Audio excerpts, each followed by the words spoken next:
Olá pessoal, aqui é a Fernanda e eu vou dar junto com a Gabi a aula de eletromagnetismo. Eu fiquei responsável pelo eletromagnetismo 1 e ela pelo 2. Então vamos lá. O eletromagnetismo ele é um assunto um pouco extenso, então hoje nós vamos dar início, o pontapé inicial aí desse assunto. Nessa aula nós vamos falar um pouco sobre ímãs e também sobre os campos magnéticos. Então, o que é um magnetismo? Então, o magnetismo, ele significa, o estudo dos fenômenos com as propriedades dos ímãs. Então, tudo que envolve ímã, campo magnético, a gente vai estudar aqui. Um ímã tem diversas características, particularidades, e acho importante a gente citar aqui nessa aula. Essa aula vai ser 100% teórica, então realmente é um assunto mais decoreba, essa parte do início, só que é muito importante para que a gente consiga desenvolver os assuntos sobre magnetismo que estão por vir, certo? Então, um ímã ele costuma atrair alguns metais, como ferro, níquel, cobalto e algumas ligas metálicas também, como o aço. Uma corrente elétrica gera um campo magnético ao seu redor, vocês vão ver isso nas próximas aulas. E todos os ímãs eles possuem dois polos magnéticos, o polo norte e o polo sul. O ímã natural é a magnetita, que ela é uma rocha, então no Enem também já foi falado um pouco sobre isso, então eu trouxe também a título de curiosidade. A característica mais comum do ímã, trouxe aqui como trocadilho, é a de que os opostos se atraem. E o que eu quero dizer com isso? Eu quero dizer que os polos iguais irão se repelir e os polos opostos vão se atrair. Ou seja, se eu aproximar um polo norte de um ímã de outro polo norte de outro ímã, vai existir uma força aqui, saindo desses ímãs, que eu representei pela setinha aqui, que ela não vai deixar com que eles se toquem. Então vai haver uma força de repulsão que ela atua aqui, afastando o ímã. Então ela está no sentido contrário do que a gente está propondo, A gente quer juntar, então tem uma força que não deixa que eles se unam. Então existe uma força de repulsão. A mesma coisa vai acontecer aqui se a gente unir o polo sul de um ímã com o polo sul de outro ímã, Eles não vão se aproximar e vai ter uma força de repulsão aqui entre eles, certinho? Já quando a gente aproxima o polo norte de um ímã com o polo sul de outro ímã, a gente percebe uma força de atração. Um ímã se sente atraído pelo outro e aí eles colam, Como a gente acho que todo mundo já viu, quando a gente junta um ímã e eles se aproximam é porque nós estamos aproximando dois polos distintos. Outra particularidade são os domínios magnéticos de Weiss, certo? Que nada mais é do que a inseparabilidade dos polos de um ímã. E o que eu quero dizer com isso? Se eu tenho aqui esse ímã de barra, com os seus dois polos norte e sul, e eu quebrar esse ímã, se eu quebrar, eu não vou originar só o polo norte e só o polo sul, porque não existe monopolos magnéticos. Monopolo magnético é, por exemplo, só o norte ou só o sul. Então, se eu partir aqui esse ímã, eu vou vir aqui para essa imagem. Então, onde eu partir, vai ter a criação de dois novos ímãs. Ou seja, vai ter um norte e sul e outro ímã também com o norte e sul. Isso vai acontecer quantas vezes a gente particionar, ou seja, todas as vezes que a gente quebrar o ímã, ele vai se dividir novamente entre norte e sul. Então, aqui é o que está representando. Quebrei mais duas vezes, então, todos os pedacinhos que sobraram das minhas divisões serão divididos entre polo norte e polo sul. Tanto faz eu dividir aqui na largura dele, como no comprimento aqui, Aqui ele está dividido no comprimento e gerou da mesma forma o norte e o sul, certinho? Falando um pouco sobre campo magnético, eu queria começar explicando aqui esse GIF que eu coloquei para vocês, que para o TNT chegar aqui no coiote, ele não precisou encostar o ímã no TNT. Por quê? Porque o ímã está gerando um campo magnético, ele está gerando uma força de atração para esse barril, sem que eu precise de fato encostar. Óbvio que aqui está uma coisa bem caricata, Uma intensidade de campo bem forte, mas isso aqui representa bastante que quando a gente tem um ímã, a gente não precisa encostar, a não ser se a intensidade dele for muito pequena, mas normalmente a gente não precisa encostar no material que a gente quer atrair por causa do campo magnético que ele gera. Então, o campo magnético é uma região do espaço na qual um pequeno corpo de prova fica sujeito à ação de uma força magnética. Aqui são algumas particularidades do campo magnético. Ele é uma grandeza vetorial, ou seja, tem módulo, direção e sentido. A convenção adotada para as linhas de campo, elas saem do polo norte e vão para o polo sul. Eu acho que é uma das coisas que mais cai da parte teórica de magnetismo. E o campo magnético vai ser mais intenso nos polos. Vou mostrar para vocês nessa figura aqui, ó. A gente tem um ímã de barra com o polo norte e o polo sul. E aí, ó, a gente tá vendo que as linhas saem do norte, certo? E entram aqui no polo sul. Saem do norte e vão em direção ao polo sul do ímã, tá bem? E aí, ó, a gente consegue ver aqui que nos polos as nossas linhas estão bem concentradas. Tem muitas linhas aqui, elas estão muito próximas, tanto no polo norte quanto no polo sul. Só que ao passo que ela vai saindo do polo, vocês podem observar, ó, que elas vão se afastando. Elas vão se afastando, então isso quer dizer que a intensidade do campo magnético vai diminuindo.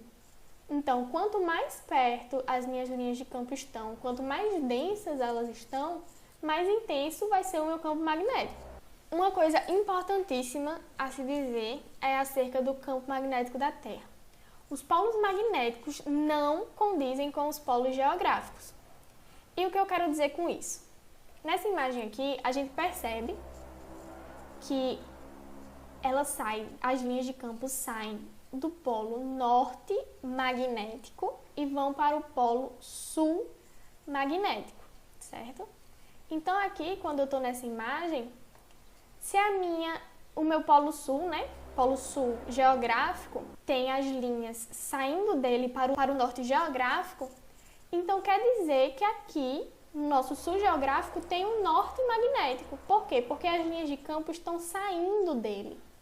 Então, se elas estão saindo aqui do sul geográfico para o norte geográfico, é porque os polos magnéticos estão invertidos. Ou seja, vão sair aqui do norte magnético para o sul magnético. Certo? Então, é muito importante a gente lembrar que os polos magnéticos não condizem com os polos geográficos. Vão ser sempre opostos. Então, no meu norte geográfico, eu tenho um sul magnético e no meu sul geográfico, eu tenho um norte magnético. Então, quando a bússola ela aponta para o norte da Terra, quer dizer que lá existe um polo sul magnético. Porque a nossa bússola, né, uma bússola, ela funciona da seguinte maneira. O ponteiro norte, né, que é o ponteiro geralmente pintado, o ponteiro vermelho, ele sempre vai apontar para o norte magnético. Só que como a bússola é um ímã, então um polo norte da bússola tem que apontar para um polo sul. Então, se ela aponta para o norte geográfico, lá no norte geográfico precisa existir um sul magnético. A mesma coisa quando ela aponta para o sul geográfico. Se o meu ímã está apontando o seu polo sul para o sul geográfico, então lá tem que ter um norte magnético. Por isso que a gente diz que não é igual, certinho? Foi um assunto bem curtinho mesmo, porque é mais a parte teórica, então eu separei aqui 2 exercícios para a gente praticar um pouco sobre esses conceitos abordados na aula, até para não ficar tão cansativo assim. Então vamos lá. As bússolas são muito utilizadas até hoje, principalmente por praticantes de esportes de aventura ou de enduros a pé. Esse dispositivo funciona graças a um pequeno ímã que é usado como ponteiro e está dividido em polo norte e polo sul. Geralmente, o polo norte de uma bússola é a parte do ponteiro que é pintada de vermelho e aponta, obviamente, para o norte geográfico. Na física, a explicação para o funcionamento de uma bússola pode ser dada porque as linhas de campo magnético da Terra se orientam. Então, essa questão está falando de linhas de campo magnético. Então, como a gente viu, as linhas de campo magnético, elas saem do norte e vão em direção ao sul magnético. Então, aqui nessa letra A diz o quê? Do polo sul magnético ao polo leste magnético. Não faz muito sentido porque a gente só tem 2 polos magnéticos, que é o polo sul e o polo norte. Vou pular aqui a letra B. Letra C. Na direção perpendicular ao eixo da Terra, ou seja, sempre paralelo à linha do Equador. Também não faz muito sentido, porque a gente está falando sobre dois polos magnéticos que são comuns e usuais, né?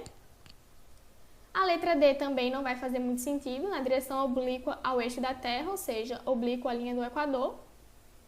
E a letra E na direção do campo gravitacional. Então, a gente poderia até fazer por eliminação e chegaria que a resposta correta é a letra B, do polo norte magnético ao polo sul magnético, certo? Então, as linhas de campo sempre saem do polo norte magnético ao sul magnético.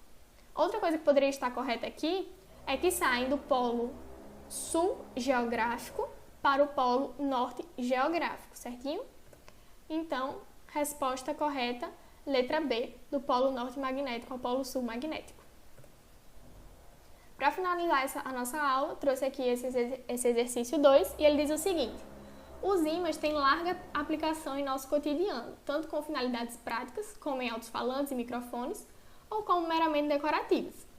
A figura mostra dois ímãs, A e B, em forma de barra, com seus respectivos polos magnéticos. Ele está se referindo aqui a essa figura, ímã A, polo sul, polo norte, ímã B, polo sul, polo norte.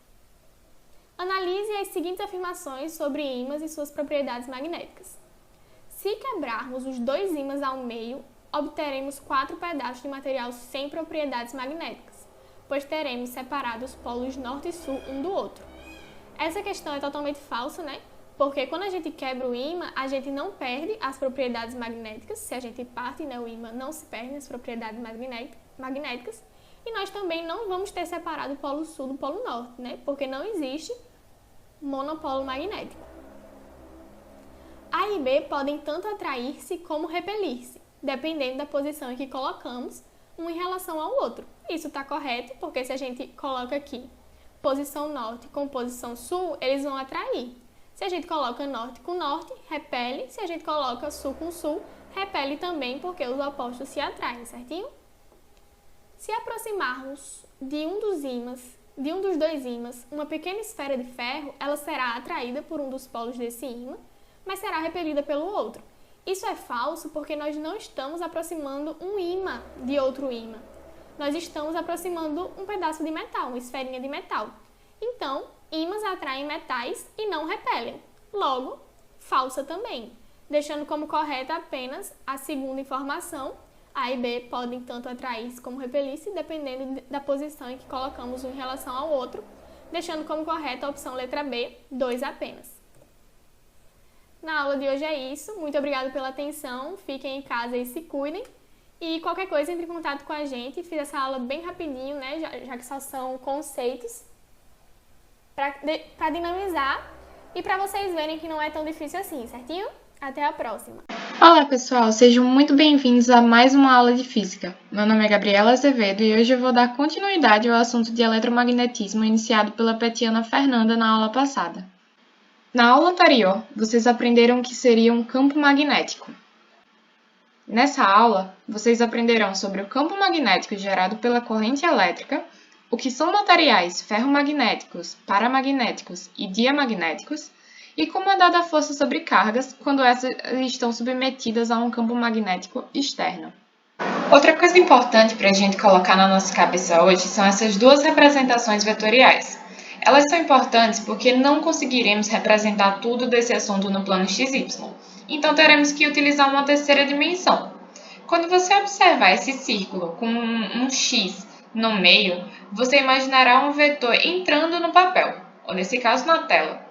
Quando você observar esse segundo símbolo com uma bolinha dentro do círculo, você imaginará o vetor saindo do papel, ou seja, indo em direção a você que está aqui assistindo essa aula.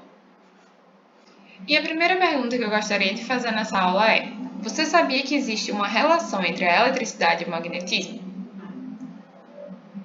Pois é, quando ocorre uma movimentação de carga elétrica, ou seja, quando tem corrente elétrica, que é a carga em movimento, é gerado um campo magnético. Se essa carga estiver em repouso, o campo magnético não vai ser gerado. E atenção, muito cuidado para não confundir campo magnético com campo elétrico. A carga elétrica, ela sempre produzirá um campo elétrico, estando ela em repouso ou em movimento. Mas caso ela esteja se movimentando, além de campo elétrico, ela também vai gerar um campo magnético.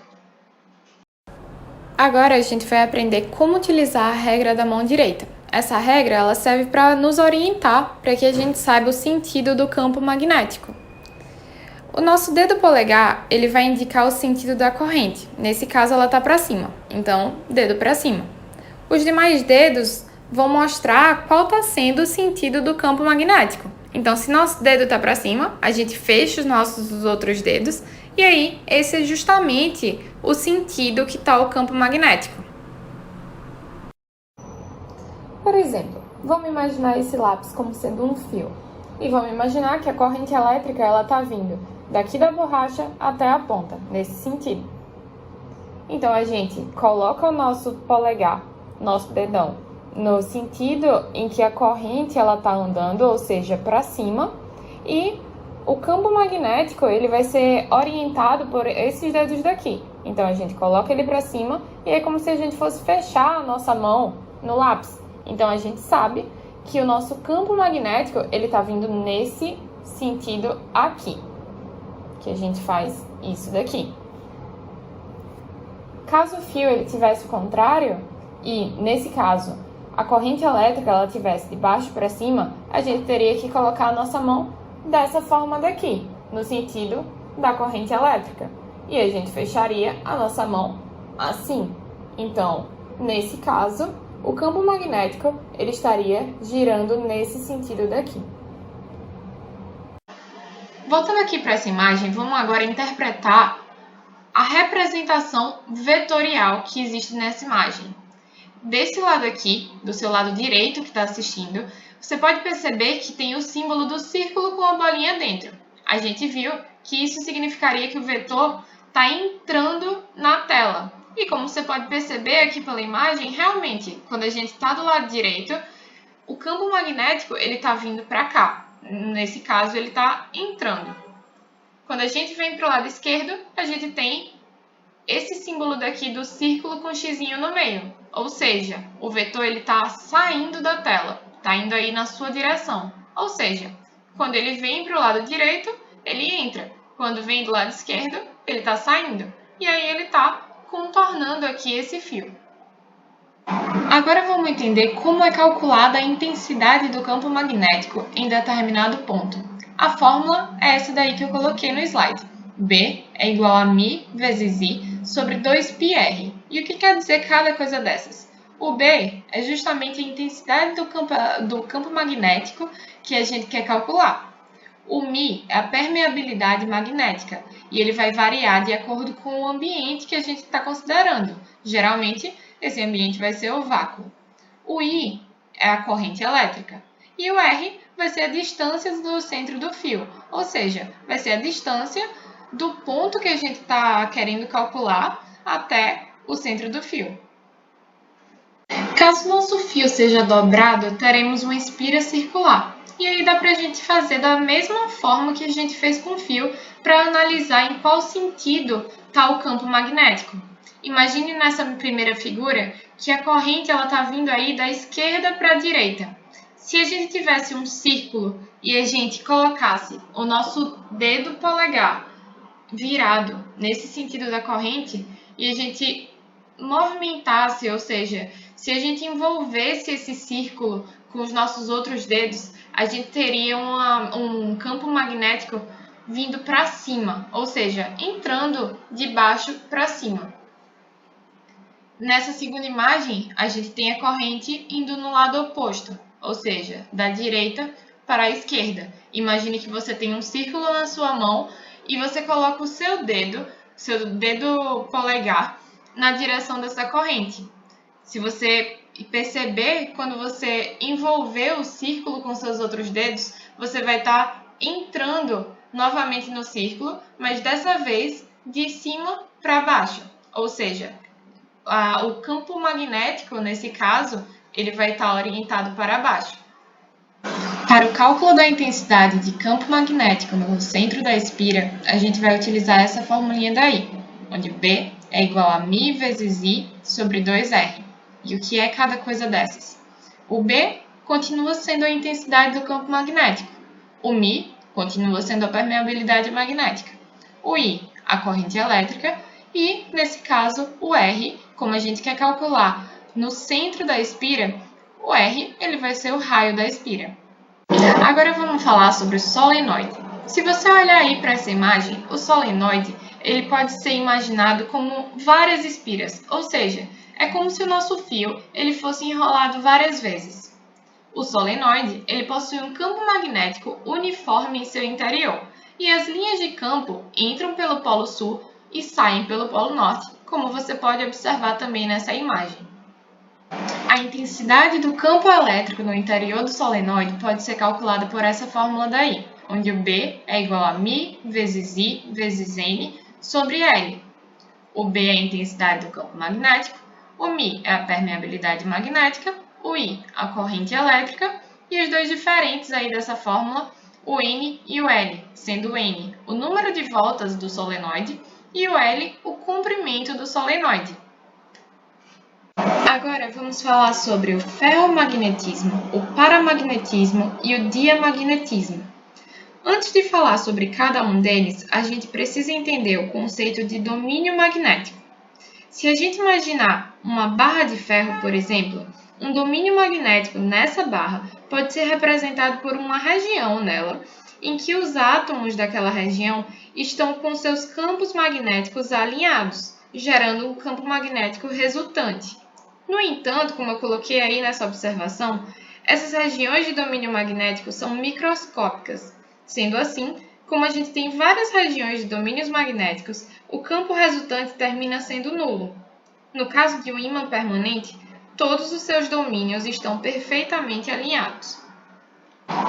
Agora vamos falar sobre os ferromagnéticos. Os materiais pertencentes a essa família, quando estão sob a presença de um ímã permanente, ou seja, de um campo magnético externo, passam a ter os seus domínios alinhados de acordo com o domínio desse ímã que gerou o campo.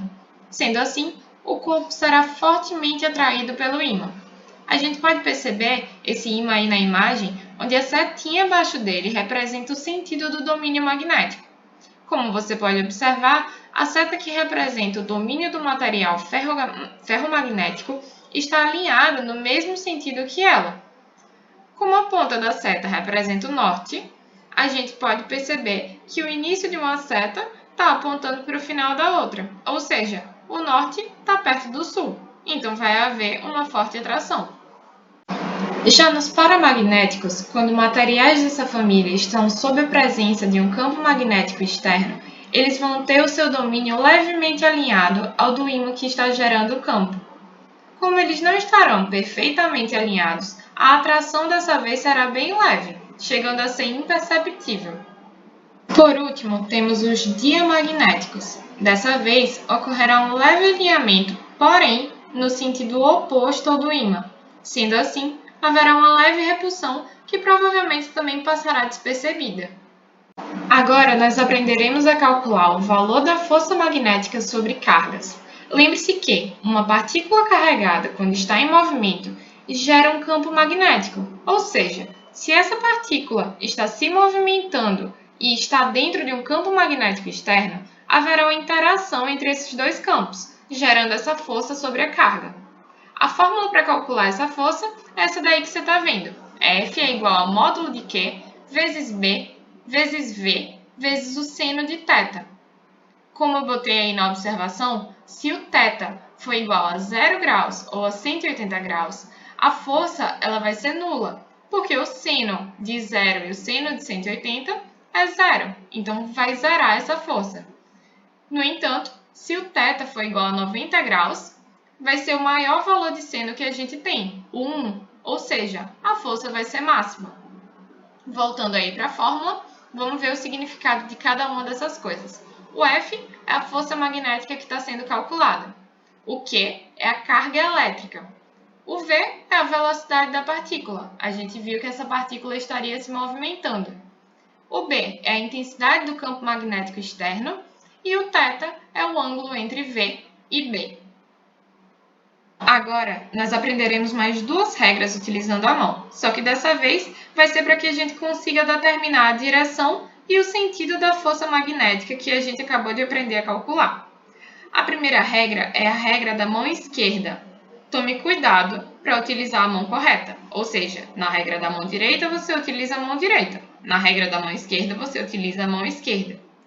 Nessa regra da mão esquerda, o dedo indicador representará a direção do campo, o dedo médio representará o sentido da corrente e o polegar representará o sentido da força. A outra forma de encontrar o sentido da força é a conhecida regra do tapa, que na minha opinião, inclusive, é mais fácil de ser utilizada. Nessa regra, o seu dedo polegar representará o sentido da velocidade. Os demais dedos representarão o sentido do campo. Mas atenção, o sentido do tapa ele pode variar. Caso a partícula esteja carregada de forma positiva, o tapa será dado com a palma da mão, como está aí nessa imagem. Caso a partícula esteja carregada negativamente, o tapa será dado com as costas da mão. Ou seja, a direção que você tiver dado o tapa vai ser a direção da sua força. Para finalizar, vamos fazer 2 exercícios. Exercício número 1. Os eletroímãs formados por solenoides percorridos por correntes elétricas e um núcleo de ferro são dispositivos utilizados por guindastes eletromagnéticos, os quais servem para transportar materiais metálicos pesados. Um engenheiro, para construir um eletroímã, utiliza um bastão cilíndrico de ferro de 2 metros de comprimento e o enrola com um fio dando 4 vezes 10 elevado a 6 voltas. Ao fazer passar uma corrente de 1,5 A pelo fio, um campo magnético é gerado no interior do solenoide e a presença do núcleo de ferro aumenta em 1000 vezes o valor desse campo. Adotando para a constante μ o valor 4π vezes 10 elevado a menos 7, é correto afirmar que, nessas circunstâncias, o valor da intensidade do campo magnético no interior do cilindro de ferro em Tesla é de... Coloquei a questão aí de lado para ficar mais fácil da gente responder. E é uma questão bem simples, aplicação de fórmula. Ele quer a intensidade do campo magnético. Então, vamos lá responder essa questão.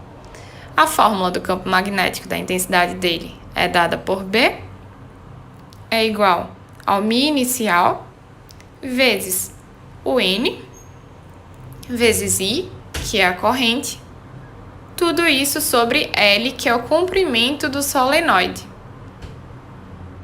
Lembrando que ele colocou aí que isso iria aumentar em 1000 vezes, então a gente vai ter que multiplicar tudo isso por 1000 ainda.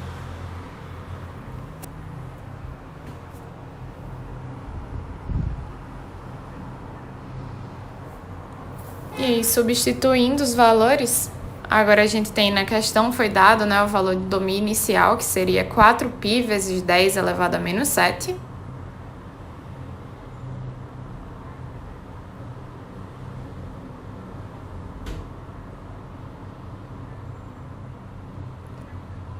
Vezes o N, que ele falou que seriam 4 vezes 10 elevado a 6 voltas.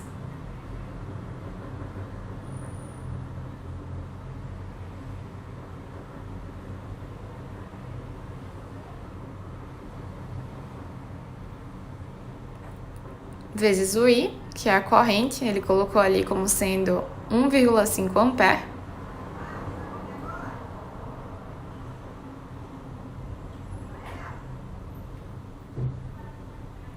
Tudo isso sobre os 2 metros de comprimento.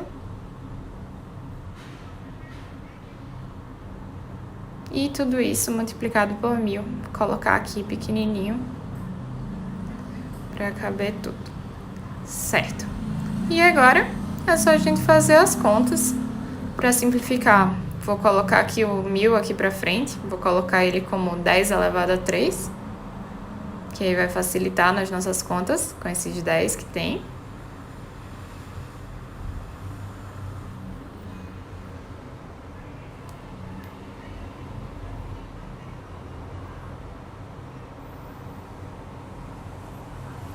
E vou só repetir aqui.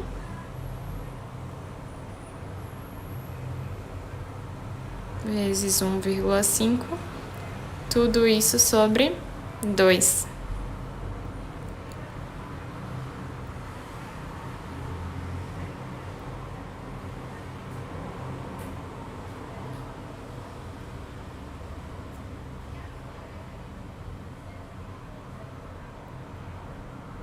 E fazendo essas contas aqui,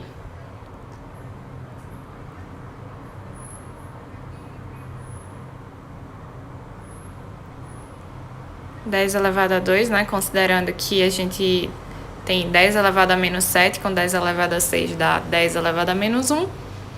Com 10 elevado a 3 a gente chega em 10 elevado a 2. E aí vamos repetir aí. 4π vezes 4 vezes 1/2, tudo isso sobre 2.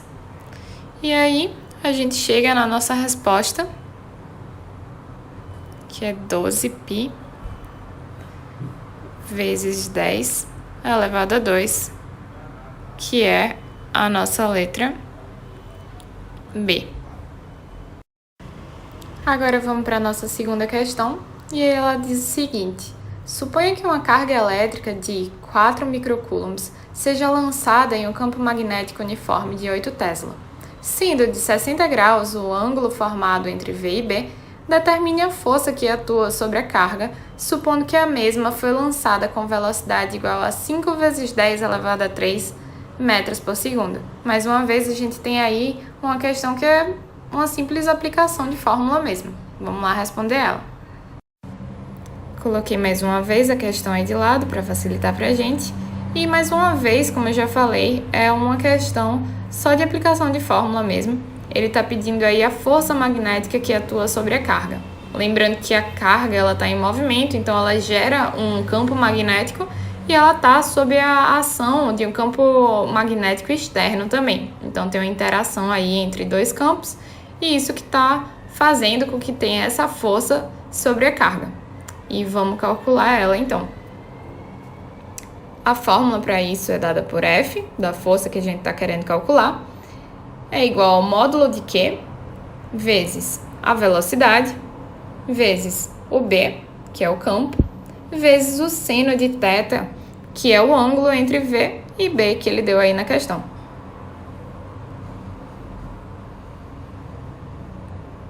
Sendo assim, a carga ela é igual a 4 microcoulombs, ou seja, 4 vezes 10 elevado a menos 6, vezes a velocidade, que é igual a 5 vezes 10 elevado a 3, vezes B,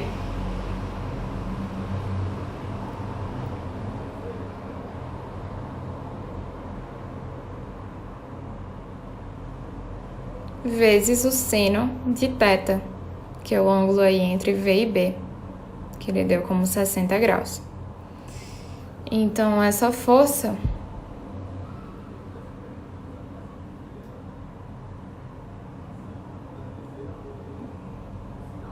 ela vai ser igual aqui, fazendo as contas, a 160 vezes o 10 elevado a menos 3, né? Porque 10 elevado a menos 6 com 10 elevado a 3 dá 10 elevado a menos 3, vezes o seno de 60, que é raiz de 3 sobre 2.